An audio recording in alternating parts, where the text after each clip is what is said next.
আসসালামু আলাইকুম viewers, I hope কি প্রত্যেকে ভালো আছেন। আলহামদুলিল্লাহ আমি বরাবরের মতো ভালো আছি। তো আবারও আপনাদেরকে রবিউল লাইফস্টাইলে স্বাগত জানাচ্ছি। তো আজকে আমার লাইফে আমি একটা ইনকিউবেটর তৈরি করছি। ওটা কিভাবে তৈরি করছি সেটাই আপনাদের সাথে আজকে শেয়ার করব। তো চলুন শুরু করা যাক।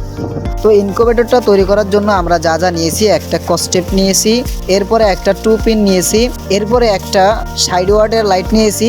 আপনারা চেষ্টা করবেন 25 থেকে 30 ওয়ার্ডের একটি বাল্ব নেওয়ার জন্য। এরপরে একটা দেখুন কস্টেপ নিয়েছি, এরপরে একটি হোল্ডার নিয়েছি এবং একটি টাস্টার নিয়েছি। এছাড়াও আমাদের যেটা বেশি প্রয়োজন সেটা হচ্ছে একটি ককশিট। তো এই দেখুন এখানে ককশিট নিয়েছি। আর সবচেয়ে বেশি গুরুত্বপূর্ণ যে বিষয়টা সেটা হচ্ছে যে সার্কিট।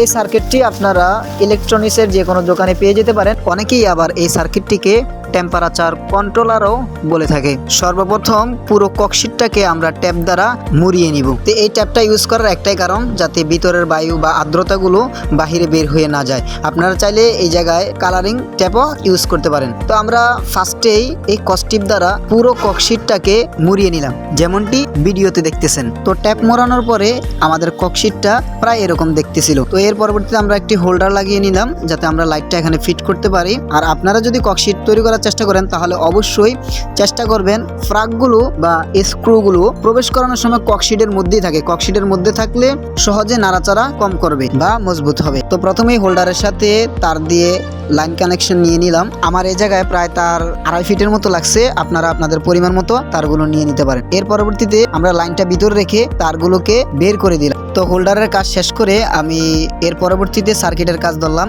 সার্কিটে দেখুন এখানে সার্কিটের মধ্যে মোট লাইন হচ্ছে 3টি। একটা হচ্ছে টেম্পারেচার কত তা চেক করার জন্য, দ্বিতীয়টি হচ্ছে যে লাইটের, তৃতীয়টি হচ্ছে ইলেকট্রিসিটির। তো এর পরবর্তীতে আমরা লাইনগুলো লাগানোর পরে কস্টিপ দিয়ে জোড়া লাগিয়ে দিলাম, যাতে করে কোনো আর্থিং না লাগে। এর পরবর্তীতে যে লাইন দিয়ে টেম্পারেচার চেক করব সেই লাইনটি ভিতরে দিয়ে দিলাম। যাই হোক, আমাদের কাজ কিন্তু প্রায় শেষ। এখন একটি 2 পিনের সাহায্যে লাইন নেওয়ার চেষ্টা করব। তো আপনারা সবাই জানেন যে 2 পিনে কীভাবে লাইন নেয়, তো সেটা আর বেশি ক্লিয়ারলি দেখাইলাম না। তো দেখুন, তারপরে একটু করে এক নজরে হালকা করে দেখে নিচ্ছি যে দেখুন আমরা লাইনটা কিন্তু 2 পিনে নিয়ে নিছি অলরেডি।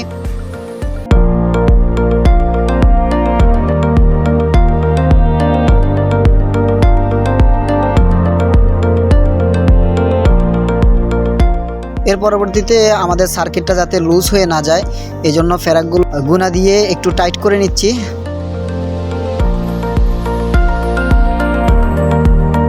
সেম প্রসেসে আবার হোল্ডারটাকেও একটু টাইট করে নিতেছি। তো ফাইনালি কিন্তু আমাদের কাজ কমপ্লিট। তো আমরা এখন লাইন নিয়ে দেখব যে এটা আদৌ ঠিক আছে কিনা।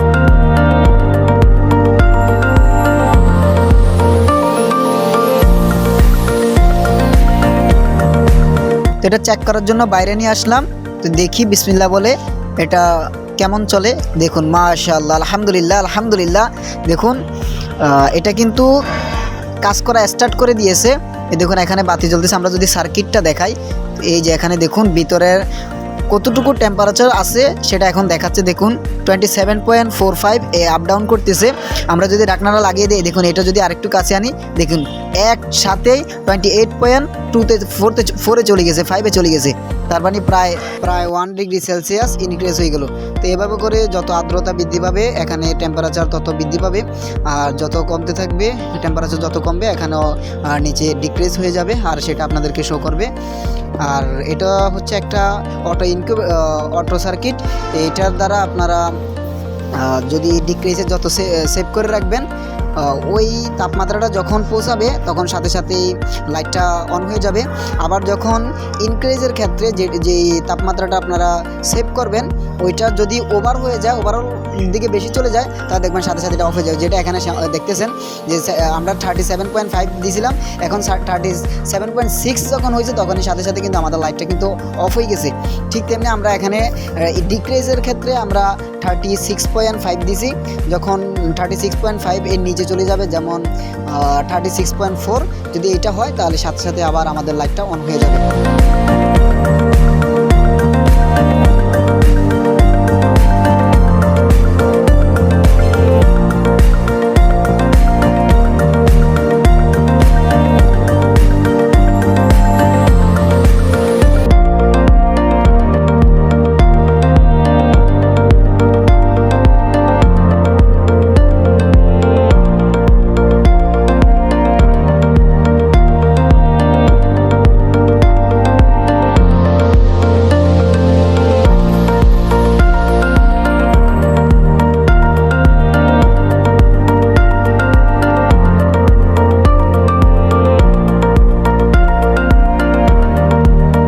আমরা যেহেতু 28.5-এ সেট করেছি, তাই দেখুন যখন 28.5-এ আসছে সাথে সাথেই দেখুন আমাদের অটো ইনকিউবেটরটি লাইট অন হয়ে গেল।